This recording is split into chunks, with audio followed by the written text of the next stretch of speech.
Hey, salut à tous, bienvenue pour cet épisode numéro 319. Donc c'est encore un hors-série. Par contre, celui-là, je vous cache pas qu'il m'a plu. Il m'a plu pourquoi, donc je vais vous expliquer.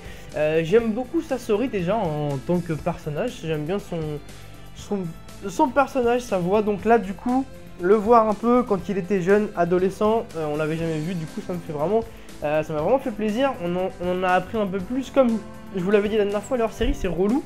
Mais quand il s'agit d'apprendre des choses et de voir des choses qu'on n'a jamais vues et qui expliquent certains faits qu'on connaît, et ben, je trouve ça toujours intéressant. Donc là, avec cet épisode, ça m'a plu. Laissez-moi en commentaire savoir si vous aussi, ça vous a plu. Quoi qu'il en soit donc, tout part de Shio. On voit Shio au début et qui repense à Sasori. Donc on le voit quand il était adolescent. Donc on l'avait déjà vu quand il était petit. On savait que ses parents étaient morts et tout. On avait déjà vu ça dans les épisodes de Naruto Shippuden dès le début. Et là, on voit donc quand il était ado, avec son petit bandeau de Suna et tout, il est vraiment pas mal, je trouve. Hein. Quand je l'ai vu, je me suis dit que j'aimerais bien pouvoir le jouer dans un jeu vidéo, dans un Storm 4 ou un Storm 5. Il y a plein de personnages comme ça aussi, Minato quand il est petit, Minato quand il est jeune et tout. Enfin, il y a plein de persos comme ça, en étant jeune, qui sont vraiment charismatiques. Itachi aussi, je vous rappelle, Itachi, lorsqu'il était jeune là dans l'embout, je me rappelle d'une image que j'avais vue, ça avait l'air vraiment super intéressant. Enfin bref, je disais donc, on voit Sasori quand il était adolescent, on apprend qu'il avait un meilleur pote, ça on ne savait pas. Il a un meilleur pote donc avec qui il traîne, c'est son seul pote d'ailleurs à ce que j'ai pu comprendre. Avec Shio c'est pas trop ça depuis la mort de ses parents, donc il se côtoie pas beaucoup. Du coup vraiment le seul ami qu'il a, c'est ce fameux pote qu'il a. Et malheureusement il va se faire blesser lors d'une mission. Et Sasori va faire sa toute première expérience de marionnette humain, on va dire marionnette humaine sur lui, et va lui greffer un espèce de bras.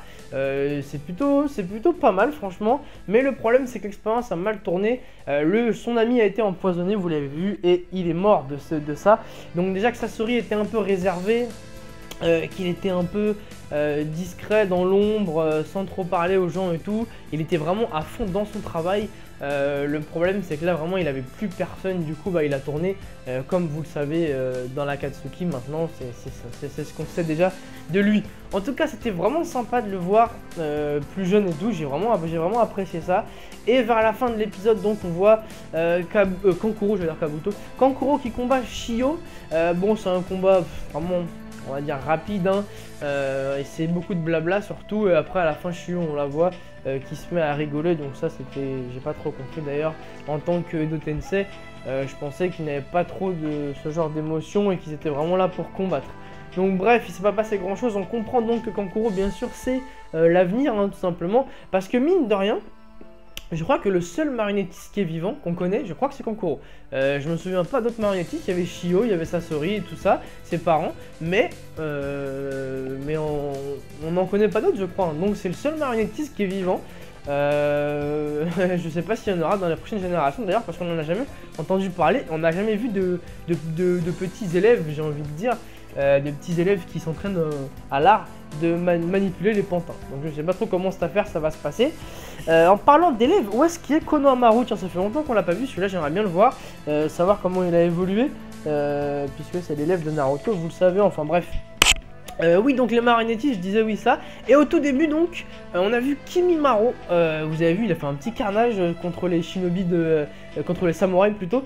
Il est vraiment puissant, Kimimaro, j'aime bien ce personnage aussi. On l'a vu en Edo Tensei et je trouve qu'il a un visage, je sais pas, je trouve que ça rend bien. Autant je trouve que pour certains personnages comme Itachi, ça rend pas super bien l'Edo Tensei, autant je trouve que sur Kimimaro ça lui allait très bien.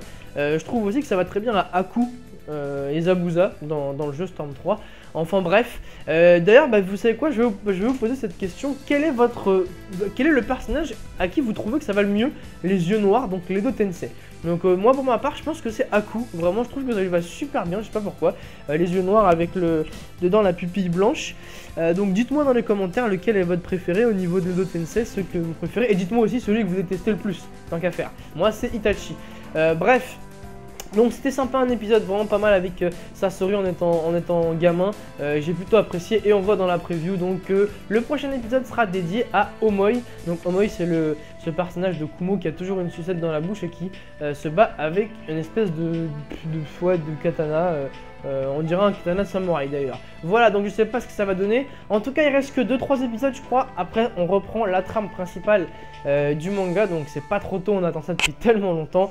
Il ne nous reste plus qu'une petite ligne droite et on arrive au bout. Voilà, donc sur ce je vous souhaite un bon week-end à tous. J'espère que vous avez apprécié l'épisode autant que moi. Et on se retrouve dès mercredi prochain pour la review du scan. Voilà, salut à tous, ciao.